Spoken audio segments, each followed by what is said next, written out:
안녕하세요. 커피앤톡입니다.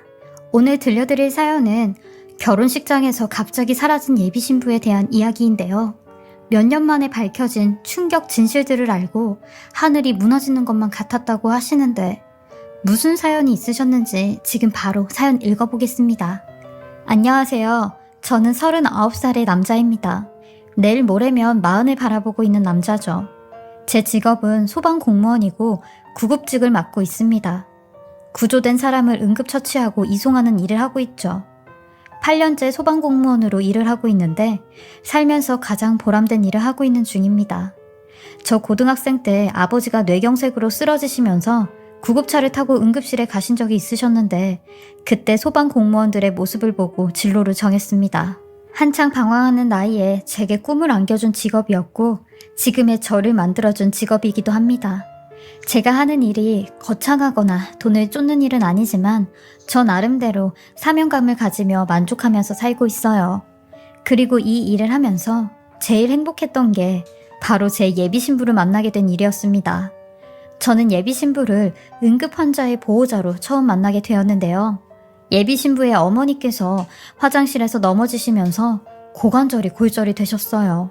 그래서 그때 구급차를 타고 대학병원으로 가셨어요. 고관절 골절이 자칫 잘못하면 목숨까지 위협하는 사고이기도 하니 정신을 똑바로 차리고 병원으로 갔죠. 저희 대원들은 항상 환자의 생명을 최우선으로 생각하기에 주변을 둘러볼 여력이 아예 없어요. 근데 그날 저는 예비신부를 처음 보자마자 한눈에 반해버렸습니다. 단정하게 자른 단발머리에 쌍꺼풀 없는 눈매 그리고 오목조목한 코와 입까지 딱 제 이상형이었거든요. 어머님 때문에 막 걱정하는 예비신부에게 안정을 시켜주었고 병원에 가실 때까지 최선을 다할 테니 너무 걱정하지 마시라고 했어요. 그렇게 짧았던 10분의 만남이 끝나고 예비신부와 헤어지려니 너무 아쉬운 겁니다. 하지만 상황이 상황인지라 제가 좋다고 마냥 연락처를 물어볼 수도 없었고 저의 공적인 직업을 내세워 사적으로 호감을 표시하는 건 말도 안 됐어요. 전 그런 예비신부를 뒤로하고 인연이라면 다시 만나겠지 생각을 했죠. 근데 제 이런 간절한 마음이 통했는지 예비신부와 어머님께서 감사 인사를 하러 저희 서해에 오신 겁니다. 예비신부 어머니는 제 손을 꼭 잡아주시며 덕분에 감사했어요. 내 생명의 은인이세요. 라고 하시는데 옆에서 예비신부도 환한 미소를 지었고 제 이름을 부르며 정창규 대원님 덕분에 저희 엄마 수술도 잘 받고 저도 그날 위안을 많이 받았습니다. 라고 하는데 주책 없이 그 말에 가슴이 녹아내리는 것 같았어요. 그리고 어머님께서 먼저 저한테 장가는 가셨냐고 여자친구는 있냐고 물어보시는 겁니다. 그때 느낌이 왔죠. 저도 옳다구나 싶어 바로 저 여자친구도 없고 장가도 가본 적 없습니다. 라고 했어요. 그러니 어머님은 그럼 내 딸 한번 소개받아 보라며 연락처를 서로 주고받았고 그 인연이 여기까지 오게 된 겁니다. 예비신부는 저보다 한 살이 많았고 직업은 유치원 선생님이었는데 본인은 나중에 아이도 많이 낳고 싶다고 했어요. 그 정도로 아이들을 좋아했고 똑부러지고 야무졌어요. 겉모습보다 마음씨가 더 예쁜 예비신부였어요. 연애를 하면 할수록 더 좋아졌죠. 그렇게 저는 예비신부와 2년 연애를 했고 이 사람이다 확신이 들어 프로포즈를 하게 되었습니다. 무사히 양가 어르신들의 허락을 받았고 결혼 날짜까지 잡았는데 결혼식까지 8개월이란 넉넉한 시간이 주어졌어요. 제 직업 특성상 비번날밖에 시간이 안 되다 보니 주말에 쉬는 예비신부와 시간을 맞추려면 결혼 기간이 좀 넉넉해야 했거든요. 그리고 다른 사람들 얘기 들어보면 결혼 준비하면서 그렇게 많이 싸운다고 하던데 저희 커플은 그런 거 없이 잘 진행이 되었고 되려 준비하면서 더 사이가 좋아졌죠. 근데 결혼을 2달 앞둔 날부터 예비신부가 의미심장한 소리를 하기 시작했어요. 나 이 결혼 잘하는 거 맞지? 라는 말부터 자기 진짜 날 사랑하지? 끝까지 사랑해줄 수 있는 거지? 라는 말까지 하는데 결혼을 앞둔 사람들이 겪는 흔한 불안감과 우울함 같은 메리지 블루이니 생각을 했어요. 그럴 때마다 예비신부를 안심시켜주며 당연하지. 나 진짜 자기 행복하게 해줄 수 있어. 그러니까 우리 잘 헤쳐나가자. 응? 라며 다독이고 또 다독였습니다. 이렇게 힘들어하는 예비신부에게 더 많이 신경 쓰고 더 행복하게 해주면 될 줄 알았어요. 그리고 드디어 결혼식 당일이 되었죠. 예식장에서 예비 신부를 만나게 되었는데 얼굴 표정이 많이 안 좋아 보였어요. 약간 상기되어 있는 표정으로 웃지도 않고 생각이 많은 듯한 얼굴이었죠. 그때 저는 마냥 결혼을 한다는 생각에 장가를 간다는 생각에 들떠 있어 예비 신부를 살필 겨를이 없었어요. 생각이 많아 보이는 예비 신부의 어깨를 감싸며 우리 행복하게 잘 살자. 내가 진짜 잘해줄게. 라는 말밖에 해주지 못했죠. 하지만 이런 제 노력에도 예비 신부는 결혼식 당일 소리 소문 없이 사라지고야 말았습니다. 이미 신부 대기실에 들어갔을 땐 드레스만 덩그러니 남겨진 상태였고 예식장은 순간 난리가 나게 되었어요. 예비 신부를 도와주시던 이모님 말로는 신부님이 갑자기 화장실을 다녀오시고 싶다고 하셔서 제가 드레스 탈의시켜드리고 정리하고 있을 테니까 빨리 다녀오시라고 했는데 하도 안 오시길래 화장실에 가보니까 없어지셨더라고요. 라고 하는데 예비 신부의 행방불명의 모든 가족들과 하객들은 다들 어안이 벙벙했고 도저히 이 일을 어떻게 수습해야 될지 머리가 하얘져 모르겠더라고요. 저는 예비 신부의 여동생을 불러 도대체 언니 어디 간 거냐고 했어요. 그러니 본인이 알았더라면 이런 일이 생길 때까지 가만히 있겠냐며 자기도 모른다고 하는 겁니다. 저는 양가 어르신들에게 제일 면목이 없었고 그 다음으로는 하객분들에게 제일 죄송했어요. 저희 둘의 결혼식을 보러 다들 시간을 내서 오셨는데 이런 불상사가 생겼으니 실없는 사람이 되는 건 둘째치고 꼴이 우스워졌죠. 뒤에서 얼마나 저희 흉을 볼까 창피하더라고요.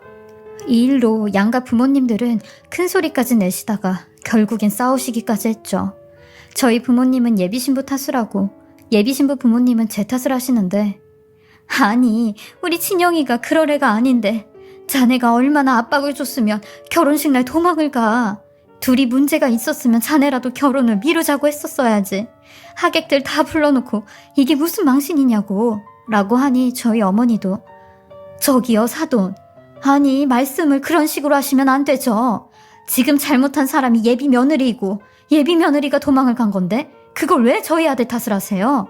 이 상황에 미안하다는 말을 먼저 해야 되는 상황 아닌가요? 라고 하시며 서로 이런 집안인지 알았으면 진작에 물렸어야 됐다고 하셨죠.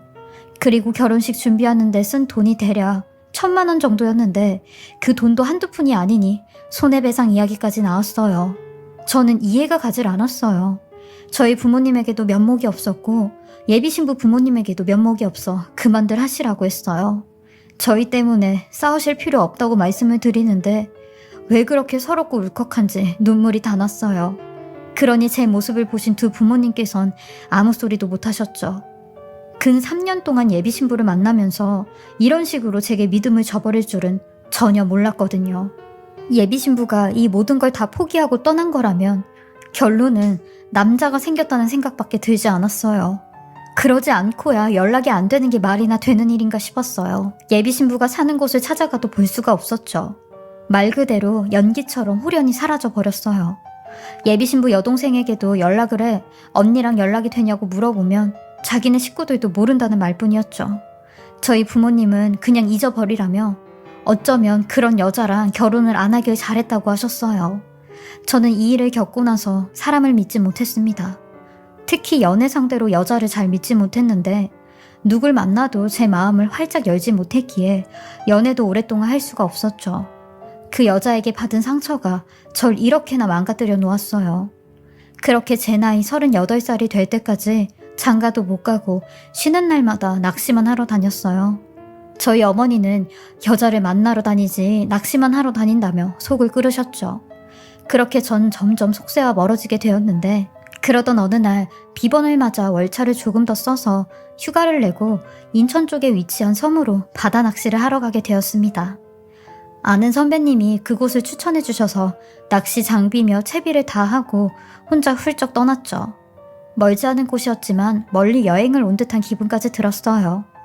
선착장에 배가 도착했고 장비를 챙겨 미리 예약해둔 펜션으로 갔고 펜션 사장님에게 내일 새벽에 일찍 낚시를 갈 거라고 말씀을 드렸어요. 그리고 인원이 한 7명 정도가 모여져 새벽 일찍 배를 타고 낚시를 가게 되었습니다. 근데 그날따라 유난히 낚시도 잘 안 되더라고요. 그냥 빈손으로 가기엔 적적한 마음이 들어 횟집에서 혼자 술이나 한잔하고 들어가야겠다 생각을 하고 가게를 들어갔어요. 그리고 카운터에 있는 주인 아주머니께 혼자 왔다며 1인분의 양의 회를 주문하고 음식이 나오길 기다리고 있었습니다. 핸드폰을 만지작거리며 있는데 여 사장님이 부엌 쪽을 향해 진아야 손님 오셨다 찬내와라 하시는데 이윽고 주방에서 어떤 여자분이 커다란 쟁반을 들고 밖으로 나오시는데 저는 그 여자의 얼굴을 보자마자 입을 다물지 못했고 그 여자도 절 보고는 들고 있던 쟁반을 바닥에 떨어뜨려 버렸습니다. 쨍그랑 소리와 함께 얼굴까지 새빨개져서 식당 입구 쪽으로 도망을 가는데 그 여자는 바로 결혼식 당일 아무런 말도 없이 사라진 제 예비신부였습니다. 저는 도망을 친 예비신부를 따라 쫓아갔고 머지않아 그 여자를 붙잡을 수 있었어요. 그 여자는 울고 있었고 저는 예비신부를 붙잡아 왜 또 도망가게? 당신한테 나는 무슨 존재야? 왜 이렇게 나를 괴롭게 만드는 거냐고 하며 소리를 쳤어요. 그러니 그 여자는 아무런 말을 하지 않은 채 제발 놓아달라고만 하는데 무슨 말이라도 좀 해보라고 했어요. 결혼식 날 도망은 왜 갔고 왜 여기서 살고 있는지 내가 그 정도는 물어볼 권리 있지 않냐고 했어요. 그러니 나 딴 남자가 생겼었어. 그래서 도망친 거야. 그리고 여기 와서 살림까지 차린 거고. 그러니까 제발 나 좀 놓아주라 라고 하는데 전 결국 잡고 있던 팔을 놓아주었고 역시 남자 때문에 도망을 간 거였구나. 내 생각이 맞았었구나 라며 예비신부를 원망의 눈빛으로 쳐다봤어요. 그러니 예비신부는 하염없이 울며 다시 도망을 가기 시작했고 저는 그 자리에서 한 발자국도 움직일 수가 없었습니다. 근데 그때 쿵하는 소리와 함께 예비신부가 돌부리에 걸려 넘어졌고 발목을 다쳤는지 움직이질 못하더라고요. 저는 반사적으로 넘어진 예비신부 쪽으로 가서 예비신부를 앞으로 세워 몸을 일으켰습니다. 그리고 그 바람에 예비신부의 위돛이 말려 올라갔는데 세상에 저는 믿기 힘든 장면을 보게 되었어요. 예비신부의 배에 약 10cm가량의 큰 수술 자국이 남아있는 겁니다. 제가 그걸 보고 이게 도대체 무슨 상처냐고 말을 더듬으니 예비신부는 재빠르게 옷을 내렸어요. 저랑 만났을 당시엔 그런 흉터는 없었거든요. 근데 순간적으로 예비신부에게 엄청난 일이 있었구나 라는 직감이 들었고 도대체 이게 무슨 상처냐고 했어요. 그러니 그제서야 예비신부는 눈물을 꾹꾹 눌러 담으며 말을 하기 시작하는 겁니다. 그렇게 예비신부에게 듣게 된 이야기는 또 한 번의 충격과도 같은 이야기였어요. 찬규씨, 미안해.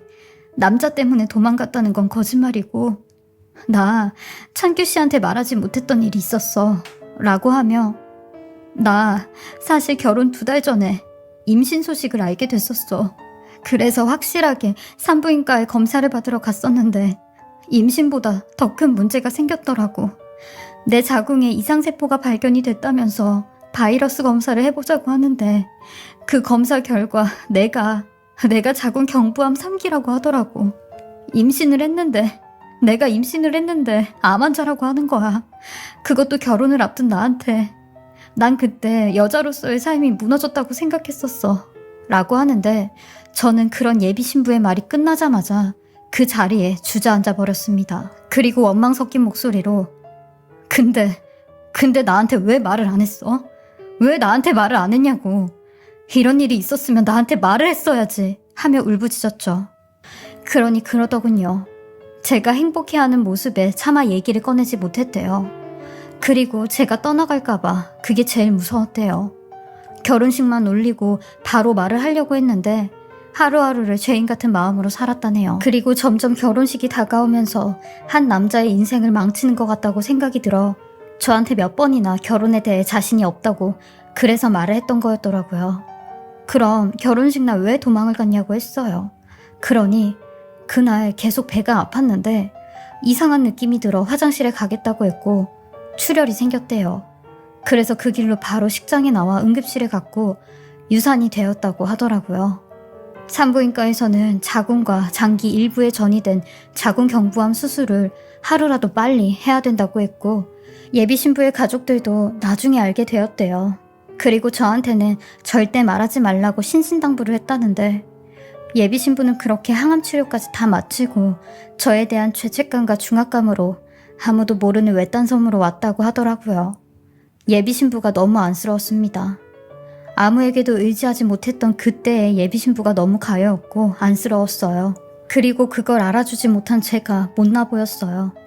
항상 말로만 예비신부를 행복하게 해준다고 했지 행동으로는 전혀 그렇게 해주지 못했던 거죠.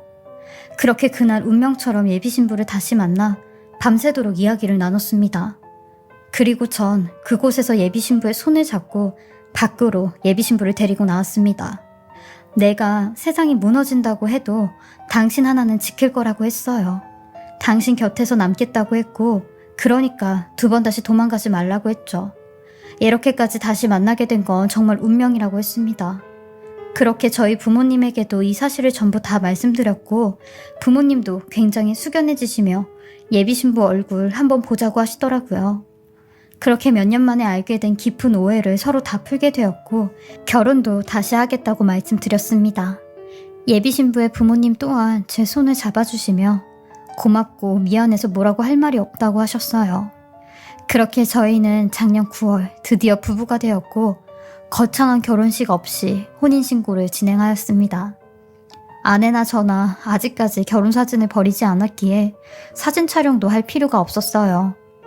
아내는 저와 같이 살면서 작년과 다르게 몸도 훨씬 많이 좋아졌고 살도 5kg나 쪄서 다시 건강해졌어요.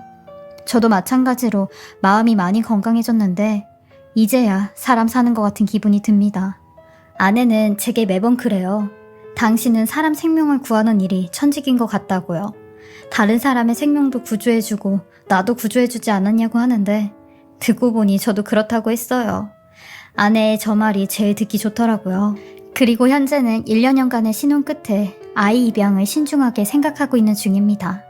입양에 관한 책도 많이 읽고 카페 같은 곳에 가입해 공부도 많이 하며 부모가 될 준비를 하고 있어요. 저희 부부에게도 아이라는 새로운 사랑이 찾아왔으면 하는 바람이고요. 아이를 입양하게 된다면 정말 사랑으로 키우고 싶은 마음이에요. 아내가 아이를 정말 많이 좋아하고 또 많이 낳고 싶다고까지 했었는데 이런 아내를 위해 좋은 아빠와 남편이 되려고 마음먹었어요.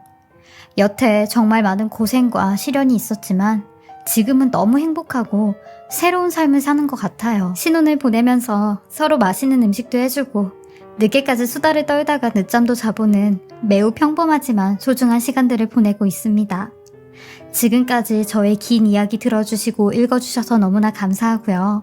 제 이야기를 들어주신 모든 분들에게 행복과 평화가 가득하시길 바라며 무더운 여름 아무쪼록 건강하시고 별탈 없이 잘 지내시길 바라겠습니다. 지금까지 사례자분의 글을 읽어보았는데요. 사례자님의 사랑이 넘치는 마음이 아내분에게도 닿았는지 인연으로 다시 만나게 되셔서 정말 다행이라고 생각합니다. 아내분도 건강관리 잘하시며 항상 행복하게 사셨으면 좋겠고요. 아팠던 과거는 남편분과 함께 잘 치유하시고 좋은 미래만 생각하셨으면 좋겠습니다. 힘내시고 응원하겠습니다. 지금까지 커피앤톡이었습니다. 오늘도 제 채널을 봐주셔서 감사합니다. 저는 다음 영상으로 또 찾아뵙겠습니다.